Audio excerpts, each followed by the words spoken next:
अब जो है मैं जा रहा हूँ, अब तो मैं जा रहा हूँ। हाँ, तो अपने पुत्र को पुकारा नारायण, है ना।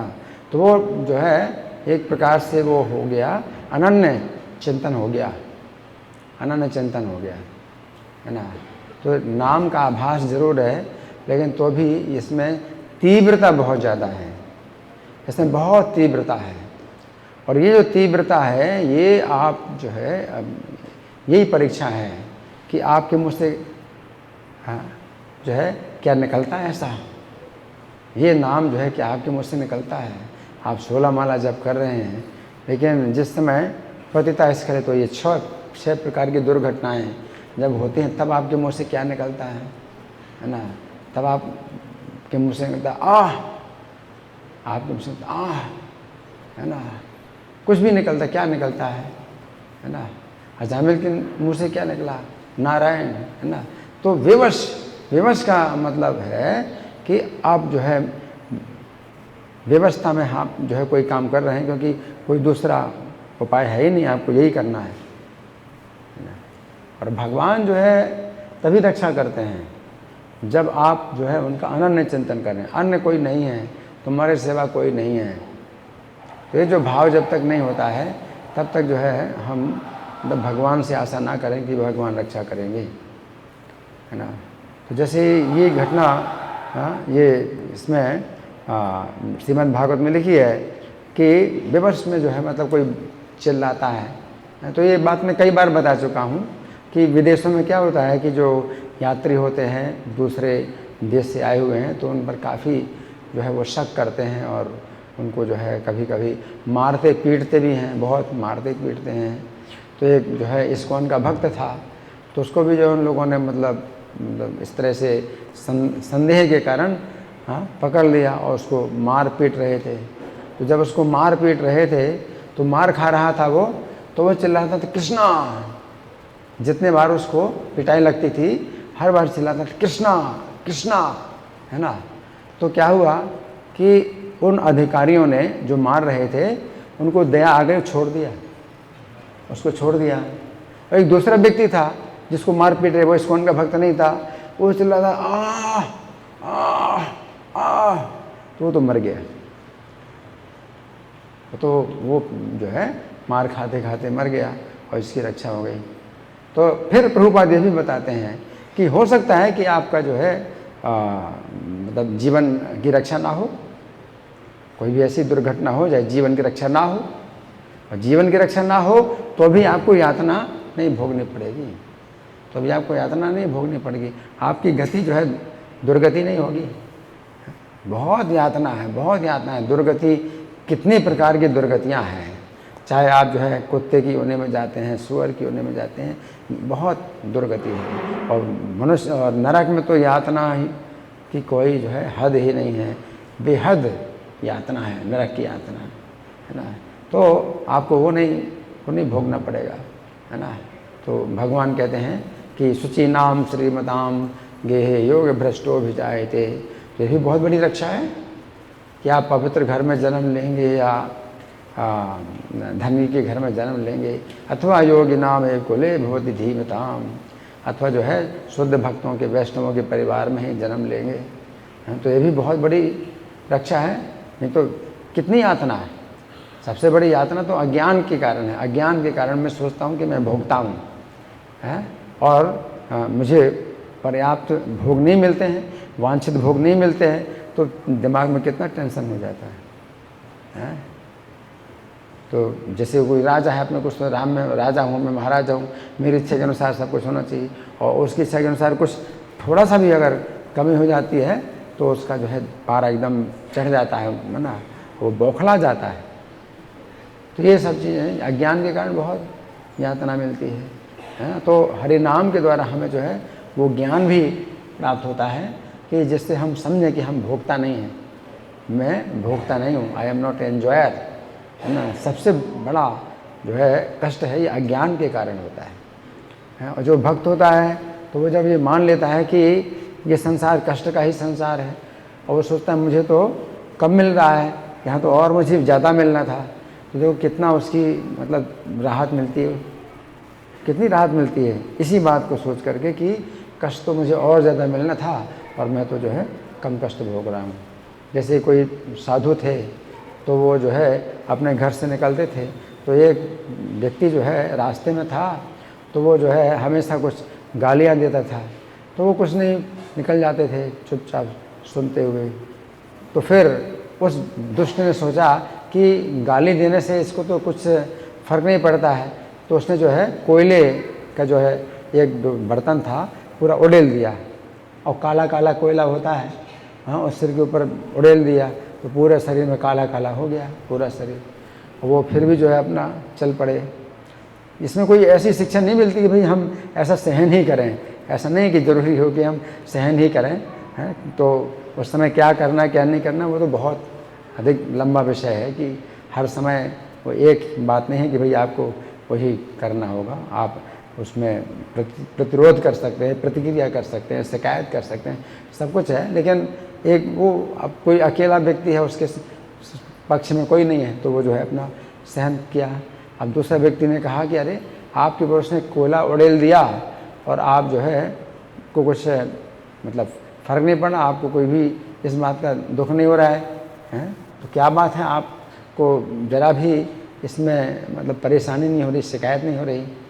तो बोले कि मैं तो इतना पापी हूँ कि मेरे ऊपर तो जलते अंगारे गिरने थे, तो भगवान ने ऐसी कृपा कर दी कि बुझे अंगारे गिरे, तो बहुत बड़ी रक्षा हो गई, मुझे तो मेरे ऊपर जलते अंगारे गिरने थे। तो कहने का मतलब ये है कि कोई जो है सोचने का जो तरीका है तो इससे जो है बहुत बड़ी जो है रक्षा हो जाती है और अपने मन को बड़ा जो है बल मिलता है, राहत मिलती है ना। जैसे कोई व्यक्ति मंदिर में आता है और मंदिर से आकर के जो है हाँ बाहर निकला और पैर जो है सीढ़ी में जो है पैर मतलब फिसल गया, कुछ हुआ, पैर टूट गया, है ना। अब वो ये सोचेगा कि मंदिर में गए और जो है देखो भगवान ने ऐसा कर दिया, मेरा पैर तोड़ दिया, मैं मंदिर में जाने से ऐसा हुआ, है ना। लेकिन दूसरा व्यक्ति सोचता है कि मंदिर में गया मैं और मंदिर में जो है जाने से मेरा पैर टूट गया, तो बड़ी कृपा हुई भगवान की, और बड़ी दुर्घटना होनी थी तो भगवान की कृपा है कि इतना कम हुआ। तो इस तरह से भी क्या है कि हमारी यातना बहुत कम हो जाती है अगर हम सोचते हैं कि हमारे कर्मों के अनुसार तो बहुत ज़्यादा होना था और ये जो है बहुत कम हुआ। तो आजकल लोग जो है आत्महत्या क्यों कर रहे हैं? क्योंकि उनको शिक्षा ही मिली है कि ये ज़िंदगी जो है ये भोगने के लिए है, इस ज़िंदगी में सुख ही सुख है और हमें सुख भोगना है, यही हमारा अधिकार है। हमें ज़िंदगी इसीलिए मिली कि हमें सुख भोगना है। आज की शिक्षा इस प्रकार की है।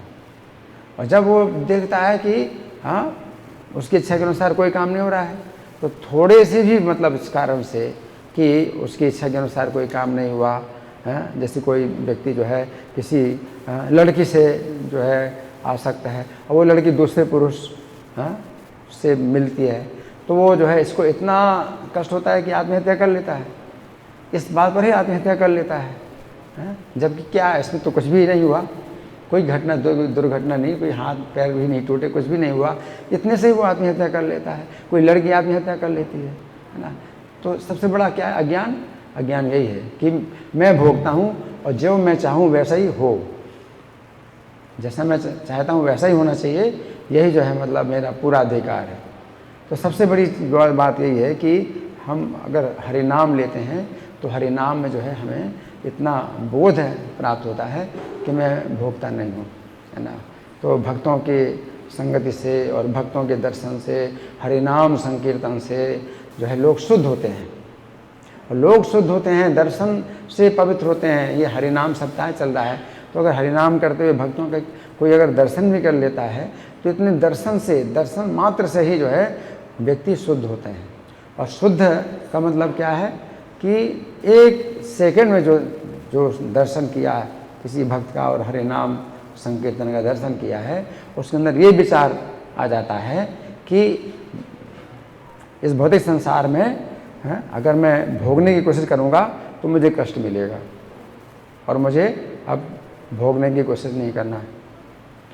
तो ये है शुद्धिकरण, कि विचार जो है मतलब ये आ जाए है ना। तो उसमें फिर क्या है कि आप बहुत कठिन परिस्थितियों में भी हैं तो भी आप सोचते हैं कि भगवान की कितनी कृपा है कि मैं जो है सुरक्षित हूँ। हाँ, और दुनिया में तो कितने कितने कष्ट हैं और कितने भारी भारी कष्ट हैं, मैं तो बहुत कम पा रहा हूँ। तो इस तरह से जो है मतलब हम समझ सकते हैं कि यातना। नहीं तो ऐसा नहीं है कि अब जो है कष्ट होगा ही नहीं।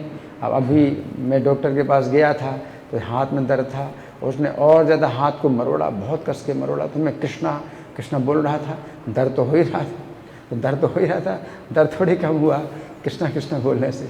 लेकिन कहने का मतलब ये है कि हम लोग जो है फिर भी हमारी ये परीक्षा है कि आपके मुँह से निकलता है कि नहीं निकलता। तो आपकी दैनिक परीक्षा और साप्ताहिक परीक्षा और मासिक परीक्षा, ये सब जो है हमारी छोटी छोटी परीक्षाएं हैं। फिर अंतकाल में फिर बड़ी परीक्षा होगी, अंतकाल में फाइनल एग्जामिनेशन। और उत्तर एक ही है, simple answer, simple, out, question out, answer out, सब कुछ आउट है। और आपको जो है परीक्षाएं हैं आपके सामने आती हैं और परीक्षा में आपको खुद ही देखना है कि आप फेल हो रहे हैं या पास हो रहे हैं। और फेल पास का बस सीधी एक ही मतलब है, ये फेल या पास, नंबरिंग नहीं होता है इसमें, कोई नंबरिंग नहीं, फेल या पास। तो आपके मुँह से क्या निकलता है? आप गाड़ी में बैठे, एकदम सामने ट्रक आ गया आपकी गाड़ी के सामने, आपके कैसा आपके मुँह से क्या निकलता है? तो ये अभ्यास करना है। उस समय हरे कृष्ण मंत्र पूरा ना निकले, कम से कम कृष्णा तो निकले, है ना। तो ये जो है आपकी परीक्षा है। तो यहाँ पर ये बात जो है विशेष रूप से समझना है। और प्रभुपाद ने प्रवचन में कहा है कि श्रीमद् भागवत के प्रत्येक अध्याय के अंत में एक पुस्तिका है जिसमें ब्रह्मसूत्र भाष्य आता है नाम, श्रीमद् भागवत ब्रह्मसूत्र का भाष्य है। तो प्रत्येक अध्याय के अंत में इति श्रीमद् भागवते महापुराणे ब्रह्मसूत्र भाष्ये पारमहंस्याम संहितायाम प्रथम स्कंधे, फिर अब अध्याय का नाम होगा मान लो कुंती प्रार्थना नाम अष्टमोध्याया, भीष्म देह त्यागो नाम नवमोध्याय। अंत में कुछ शब्द बदलते हैं, स्कंध का प्रथम स्कंध या द्वितीय स्कंध, इस तरह से। तो ये इस पुस्तिका है श्रीमद् भागवत में, अभी हमारे पुस्तकों में नहीं है, लेकिन मेरा सुझाव है कि ये भी डालना चाहिए, कि इस तरह की पुस्तिका डालना चाहिए। अध्याय के अंत में हम समझें कि मतलब श्रीमद् भागवत की क्या महिमा है। ये जो है ब्रह्मसूत्र का भाष्य है और परमहंसों की संहिता है। ये परमहंस लोग जो है इसका आनंद लेते हैं, कौओं की संहिता नहीं है। कौओं का जो है आनंद होता है, कूड़े कचड़ा जहाँ बदबू आती है वहाँ पर कौए बैठते हैं। और जो परमहंस जो हंस लोग हैं वो मानसरोवर में ग्रहण करते हैं, मोती ग्रहण करते हैं हंस लोग। तो यहाँ जो है श्रीमद् भागवत की जब कथा होती है तो हंसों का ये जो है इसमें आगमन होता है और हंस लोग जो है इसके मोती जो है ग्रहण करते हैं। तो ये श्रीमद् भागवत की ये महिमा है। हरे कृष्णा।